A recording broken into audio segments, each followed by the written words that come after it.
This is the Regal Imports News for January 2016. And so a new year begins. A year that ended with too much diamond supply and too little demand.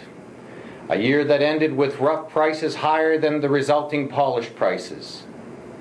A year that saw the collapse of profit margins and the breakdown of traditional supply channels. And even so, I do not feel negative. The adversity that miners and polishers are experiencing could just be the thing to bring about the necessary changes that make our industry stronger. The main change that I see as essential is a change of attitude in the mining and polishing sectors. These sectors need to realize that the diamond industry is a separate entity from the jewelry industry. The predominant attitude among diamantaires is that diamonds are the focus of all jewelry. The truth is that the diamond industry is dependent on the jewelry industry, not vice versa. The essential component of any piece of jewelry has never been a diamond, but precious metals. It is only in the last 100 years that diamonds have become more available and popular. Diamonds are just another option available to the jeweler. Currently, the diamond industry has an overblown opinion of its importance. A more realistic attitude will help the diamond industry make positive changes. The diamond industry has taken the popularity of diamonds for granted, and this has resulted in apathy and a lack of direction and passion. The laissez-faire attitude of diamantaires is an absolute negative in the marketplace. I want to stress the point that the diamond business is wholly dependent on the jewelry business. If jewelers are not excited about selling diamonds, then diamonds just won't sell. It's that simple. I put a simple question to you. What do you need to get married? The answer is, you only need a spouse. All the rest of the trimmings belong to what may be considered tradition, and traditions change. In order for diamonds to remain part of our traditions, they need the support of the jewelry industry. The current mindset of miners and cutters is that the jewelers should get behind the sale of their diamonds. I find this very interesting, that the diamond industry really believes that the jewelry industry should subsidize them. Let's get this straight. Most jewelers don't really care what they sell as long as what they sell makes money. Witness the rise of Pandora. If a product does not excite and does not allow for proper margins, then jewelers won't sell it. Loving diamonds is not what jewelers are into. Most jewelers are into making a living, and that does not include spending money to prop up someone else's product. The diamond industry cannot count on the support of jewelers because jewelers don't need diamonds to make a living.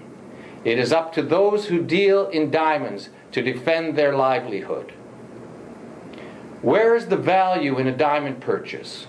Why can diamonds never be a commodity? The answer is that diamonds really have no practical use. When I first got into the diamond business, my mentor taught me the essentials of the diamond trade, and then at the end pointed out that he really didn't understand why so many people pay so much for white rock. Diamantaires need to realize that diamonds are an emotional and not a rational or practical purchase. The diamond industry must get its collective head around this truth.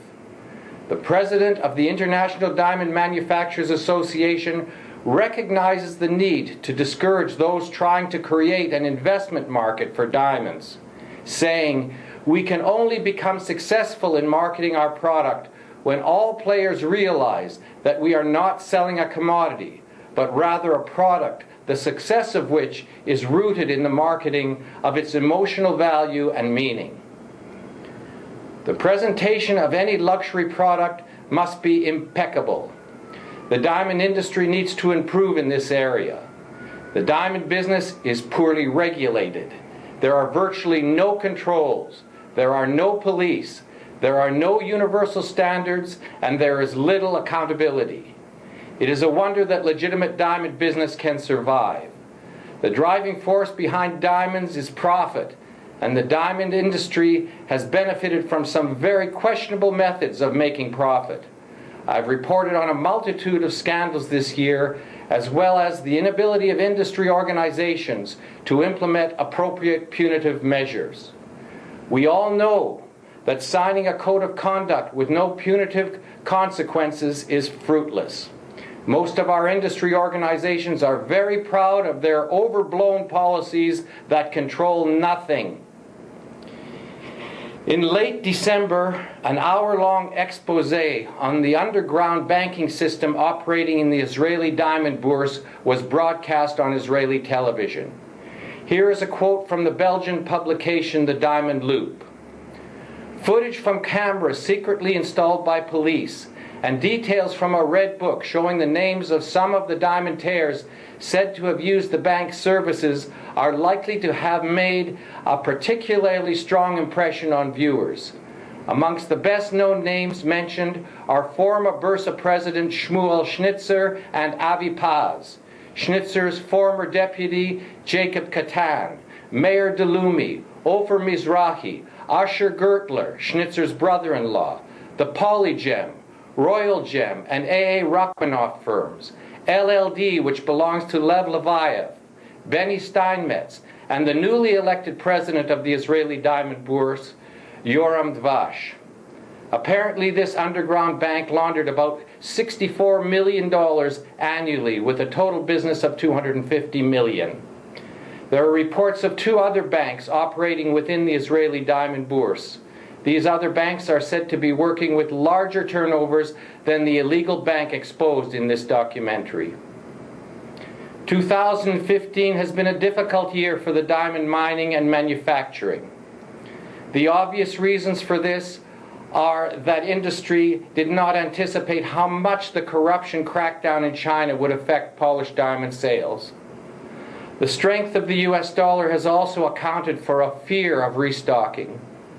Miners and manufacturers are overstocked and facing a credit crunch. This being said, I still believe that diamonds will do well if industry can change its attitude. It is essential that industry adopt a new and more inclusive attitude, an attitude that is less self-centered, an attitude that does not alienate the jewelry industry. A change of attitude will take time, especially given the difficult business climate. There have been suggestions that Anglo American, the parent company of De Beers, may have their shares downgraded to junk status. De Beers has cut production substantially and closed 2 mines. Dominion Diamonds is experiencing a shareholder revolt over bad performance and poor management. The manufacturing sector has been bleeding money for 2 years. However, difficult times are not restricted to the diamond industry. All primary industries are suffering. Just look at the stock market. There will be a recovery. There will be a long-term shortage of natural diamonds if demand continues. Going forward, miners will cut back production and stabilize prices, and hopefully things will not end up as status quo. Millennials will mature and define their own form of luxury. Diamonds have as good a chance of being a part of that definition as any other luxury product if momentum continues away from commodity-related issues. Then diamond prices will change based upon their strategic value as a saleable luxury product. Luxury, by definition, has no practical value. Luxury is a lifestyle choice. The mission of the diamond industry is first to maintain and sustain demand, and later to expand the status of diamonds as luxury. There is no doubt that 2016 will also be full of adversity. But as I said in my New Year's message, adversity is the diamond dust heaven polishes its jewels with. I thank you very much for watching.